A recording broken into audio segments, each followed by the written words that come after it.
We're reading 2 chapters today. So I'm going to go through and read Civic Pride all the way through for you. It's only a couple of pages. And then I'll begin Rally for Bobby, and that's where you're going to pick up. So this is the portion of the book where the girls really get to participate in some activism. So they're going to go to protests, they're going to go to rallies, and they're going to hear about some things that they might have been sheltered from when they were with Big Ma and Pa in New York City. So they're going to hear about police brutality and some things that are happening unjustly to people in their community.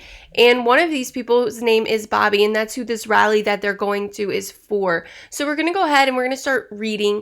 We're getting very, very close to the climax of the story. Remember, the climax is the turning point. And that's where we're approaching right now once they get involved in these types of situations. So we're going to go ahead and we're going to start reading. Make sure you're copying down these annotations that I am taking as well so that you can turn them in. Civic Pride. We've been learning about civics since the first grade. There was always a field trip to the fire station on Henry Street. We watched the same film about the fireman, policeman, and mayor who kept the community safe and orderly. The film's narrator reminded every boy, from Ellis Carter to the Jameses, the Anthonys, and every other parent's wear, that they too could grow up to be guardians of our community. We girls were reminded that we could look forward to becoming teachers, nurses, wives, and mothers. Poets were never mentioned. At the center of the civics, we had a civics lesson. We were being taught our rights as citizens and how to protect these rights when dealing with the police. Sister Makumba used the word policeman, while Crazy Kelvin, who filled in for Sister Pat, preferred to say the racist pig. He broke our rights down step by step as if there were no time to lose. Any given day, a police car could stop my sisters or me on the way from the Safeway market and search our bag of groceries. We had to be armed with our rights. As this lesson went on, it seemed like all Crazy Kelvin wanted was to get us to call the police the pigs. He started with Hiroshio. My man Hiroshio, who knocked down your door and arrested your father. Hiroshio's face fell to the table.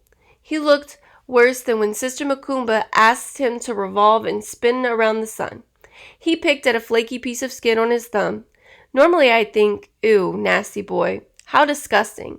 Instead, I felt sorry for him with Crazy Kelvin poking at him. Okay, so we can annotate a couple of things here.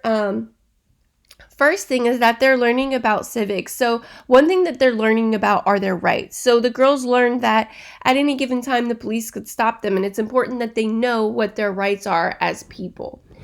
In the previous chapter that we read, the girl said, if you knew what I know about Hiroshio, you wouldn't be giving him such a hard time, right? So it seems like we're learning a little bit of that. We can make an inference here. So he says, Crazy Kelvin says, who knocked down your door and arrested your father? So we can assume that whatever they were talking about that had to do with Hiroshio would be that it has something to do with his father being arrested. So we want to go ahead and we want to annotate this. This is on page 1. It says page 2, but it's really page 1 of the text. The first one is the title page. And this is for character. We're going to write that his father was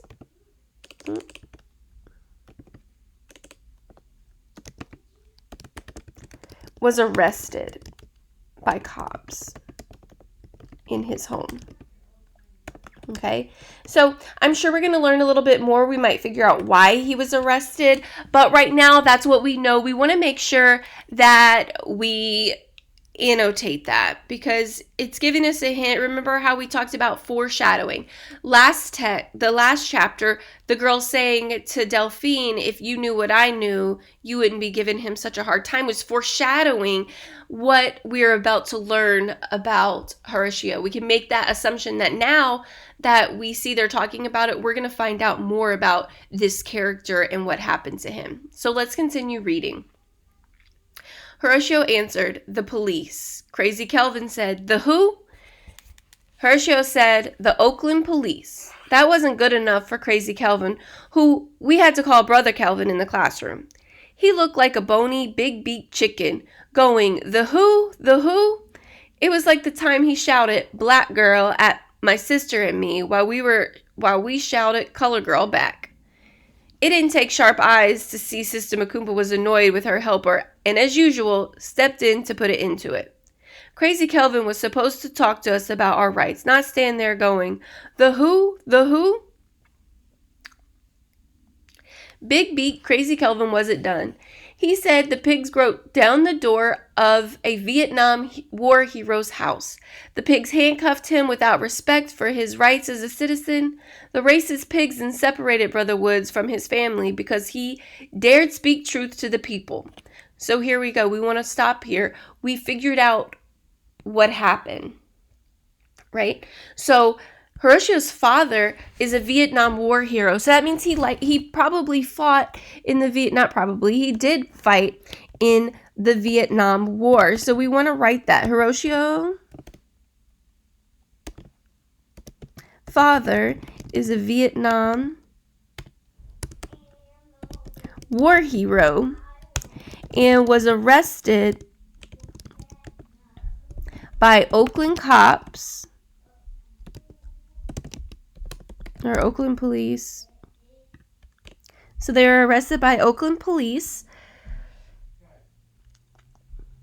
for speaking the truth. So we're going to write for speaking the truth. And what I'm going to say here about that part, speaking the truth. So remember, we learned a little bit about Cantor Prolo. There was the FBI. They set up this division, and it was to investigate Black Power movement. So they also had Martin Luther King on the list. They had Malcolm X on the list. They had all these prominent figures for the Civil Rights movement and for the Black Power movement on this list that they infiltrated and they tried to get information on and they harassed. So it seems like we can make the inference that the Oakland police, who we're talking about here, they were targeting people who were speaking out against the corruption of maybe the police or the corruption of the local systems and whatnot, and speaking for the Black Panther movement, the Black Power movement.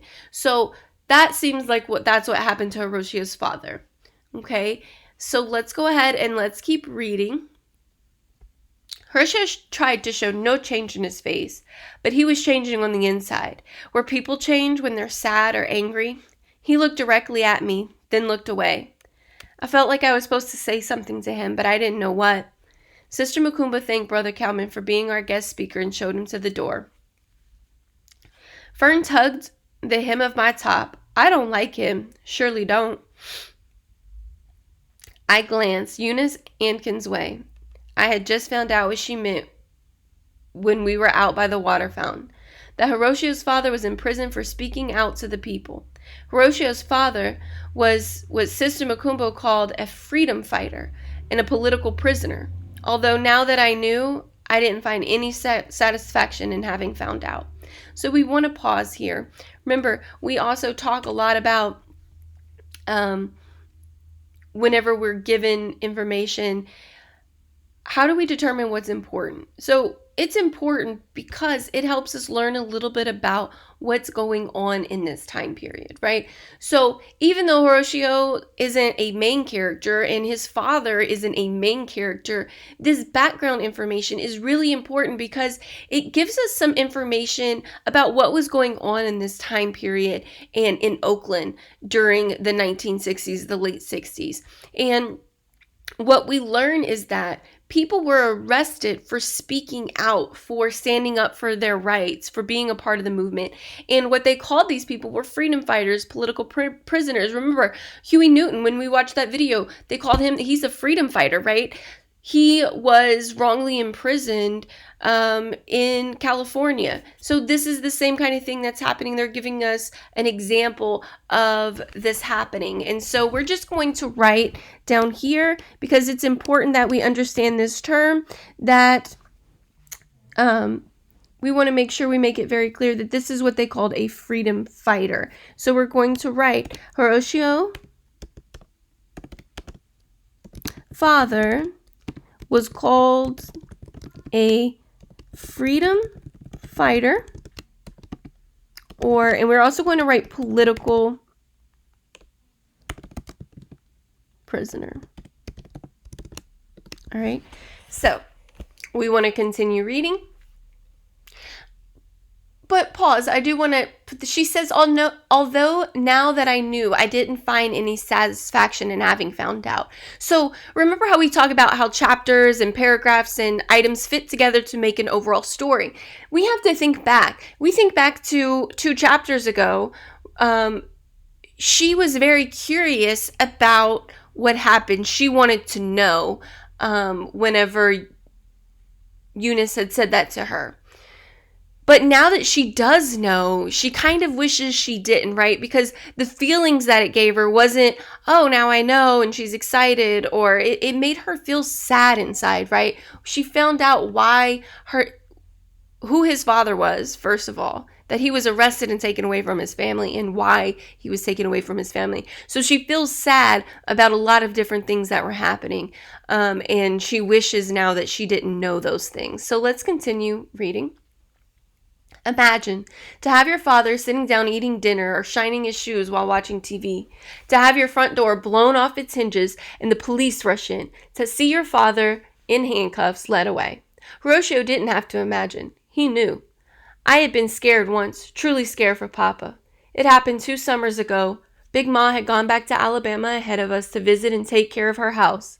We had packed up the Wildcat and driven down to Alabama so my sisters and I could stay there for the summer. We had been driving all day, all night.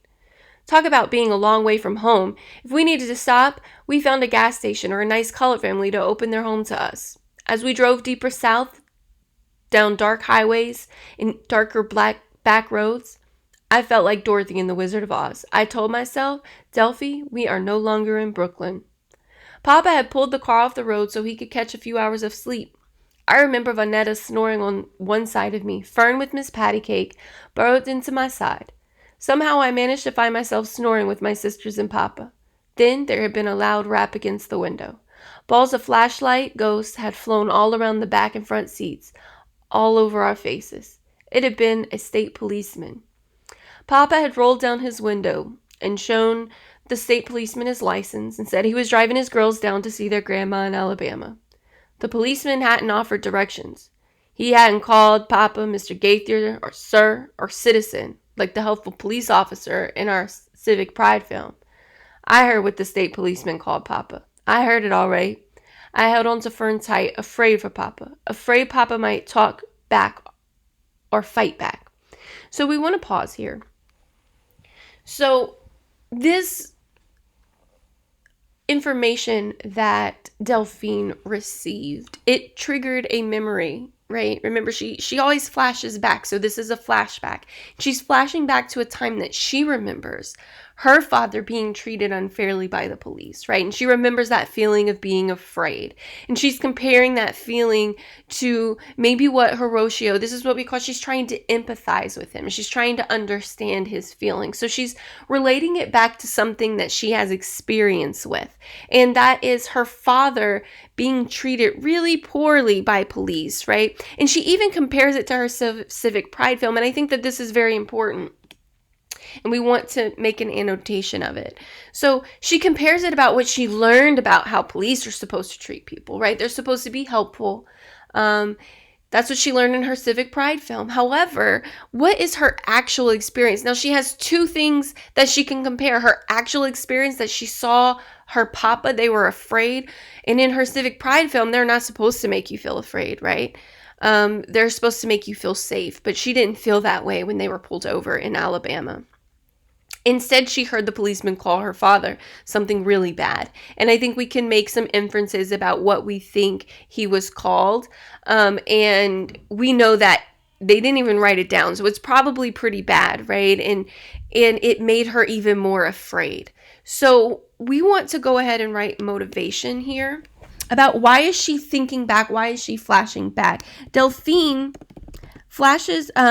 thinks back to when her father was treated poorly by state police in Alabama and the fear she had during that encounter, because she was empathizing or trying to relate to Horatio's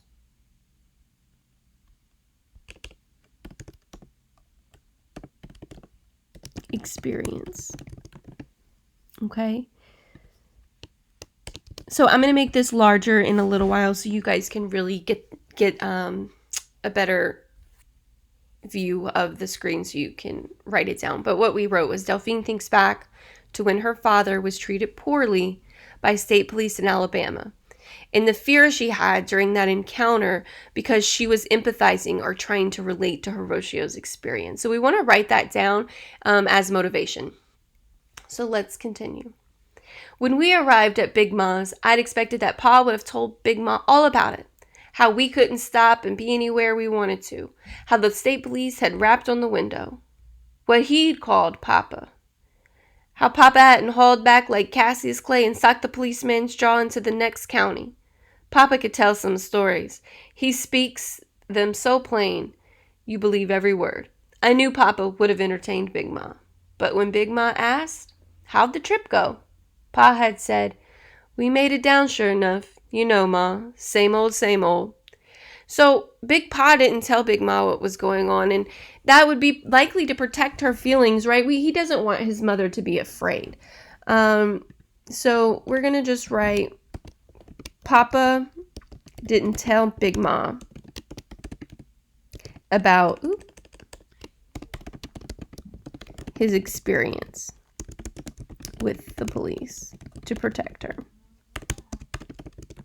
Right? So not telling her, he wanted to protect her from whatever feelings she might feel or fears she might have during that. So during the telling of the story. So we're going to go ahead. This is the end of this chapter. We're going to move to Rally for Bobby. Now, I'm only reading a portion of this chapter and annotating. You're going to have to complete the rest of it on your own. So I'm just going to go ahead and start here. I'm going to put Rally for Bobby just so I can keep up with which goes with which chapter. Now, whenever we're typically doing this in class, we don't have to type out the new chapters, but because we are here and we're doing it online, we want to do that because we're using different pages. So each time we redo this, it's page 2, page 3, whereas in a book it would continue on like page 36, page 66. So just for our own sake to know, well, this came from page 1 of which chapter, it just kind of helps us know what we're talking about when we're referencing back, especially for our exit ticket. So let's go ahead and start. When Sister Pat pinned the picture of Bobby Hutton on the wall next to the other revolutionaries, I learned who he was. I finally read about him in the Black Panther newspaper. The article reported how the people wanted to name the park after Bobby. The article also retold what had happened to him. I kind of remember having watched on the news with Big Ma a few months ago and hearing about the shooting in Oakland. Now the shooting seemed closer, more real. Bobby Hutton was the first member of the Black Panthers, other than the leaders. He was so young. The Black Panther leaders, Huey Newton and Bobby Seale, made him get his mother's permission to join. He was also the youngest Black Panther to die for the cause. He was only 6 years older than I was. The newspaper had said how the police ambushed the Black Panthers while they were in a car and how the Panthers fled inside a house for shelter. There was a shootout. The police fired at the Panthers and the Panthers fired at the police. That when little Bobby came outside to surrender and took off all his clothes except for his underwear to show he had no gun, they shot him anyway. Over and over and over. This was the past April, 2 days after Reverend King was killed. After reading about Bobby Hutton, I had begun to look around at the Panthers who helped out at the center, and the young ones on the streets patrolling and passing by. I had looked real hard at them, and had seen that they were teenagers, or were a little older, like Sister Pat and Crazy Kelvin. I couldn't stand Crazy Kelvin, never called him Brother Kelvin, or went out of my way to speak to him. But I didn't want to see him get shot because he was wearing his Off the Pig t-shirt. So this shows us a little bit about our main character, right? So she is empathetic, she's sympathetic, she cares about other people, she considers other people. So this would be a character trait. This is something we knew about Delphine. We knew she's responsible, but now we see that she has a softer side. She really cares about people. So we're going to put empathetic. She has apathy, right? She cares about other people and their experiences. And we learn now some of the background. Remember, RL55, how does this relate to the rest of the book? Well, this gives us more background about the time of year. What was happening in 1967, 1968? What was happening during this time period? And it was pretty much the police, what we're learning here, the police were targeting the Black Panther and the Black Power movement. You had Reverend King, so he was killed. Now they're being targeted. The Black Panther Party is being targeted and killed. And what we learned was about what happened to Bobby. And Bobby was killed. He was unarmed. He took everything off, and he was still killed by the police. So this increases that fear that they had, and it also kind of builds up a little bit of anger and sadness inside of them, what we're going to continue to read and we're going to learn about. So let's keep going. Reading that article had made me both angry and afraid. Angry someone as young as Bobby could have been killed, and afraid that if he could get shot for being with the Panthers, maybe it was too dangerous for us to be at the Black Panthers summer camp. After all, they weren't teaching us how to deal with the police for nothing. And I was tall for my age. No one would think I was just a girl going on 12. The police who patrolled the center could be chasing someone, burst in, shoot first, and ask questions later. So we're stopping here, and we want to write about CM, about our character. Delphine is afraid, or feels afraid, because she's tall for her age. And the reason why she keeps saying it is because she doesn't look like a 12-year-old. And so she's afraid that they'll see her as a threat, right? Because she looks like she's older. They're at the Black Panther. So she's afraid now that she might be in danger, and that her sisters might be in danger. So Delphine feels afraid because she is tall for her age and thinks the police might target her for being at the center. So I want you to ask yourself, is this a valid fear that Delphine was having? And that's for you to decide. I think it's a valid fear, but you have to use text evidence when you're making these inferences. And so if I were having to answer this question, I would say, yes, this is a valid fear that Delphine has, because there was a boy, he was only 6 years older than her, and he was unarmed and targeted by police just for being with the Black Panther. So all of that information is found in the paragraph above. So remember, when you make inferences, and this is something that I want to stress, you have to use text evidence. So you can't use your own experiences or your own ideas. It has to come from the text. And if we were to say it's not valid for Delphine to fear, we would have to find evidence to support that. And I don't think that there's any in this text. This entire chapter so far has been about how the police has targeted people who are a part of the Black Panther Party. So that I just wanted to touch on that, because when you see an ACCS inference question where you have to use ACCS writing strategy, you want to make sure that your inference is based on the text, because that's how the text will support it. All right, so let's continue on. I just wanted to review that because we haven't really done a lot of inferencing since we've been remote, at least formally. So I wanted to touch on how we make those inferences. So let's continue on. Maybe we didn't have to come to the center to learn our rights and to have breakfast. If Cecile let me cook dinner in her kitchen, she'd let me fry some eggs or pour some cereal in her kitchen too. Being in Cecile's house might have been crazy. Her house might not have been smothered with love, but being in Cecile's house was at the very least safe. We were better off in that green stucco house with Cecile. So I'm going to stop here. You're going to have to continue reading the rest of this chapter. It's not a lot. And make your annotations. Now I'm going to make this large just so you can see. Oh, I messed that up. Give me a second. There we go. So you can pause the video and write these down. I didn't continue on with the page numbers. That's okay. We can go ahead and just erase that one. It was hard to keep up with it with the split screen. So I want you to go ahead and I want you to copy this down and finish reading the text. I should see a couple of annotations added to this, and then you can complete your exit ticket. I hope you guys have a great afternoon, and I will see you at your meetings.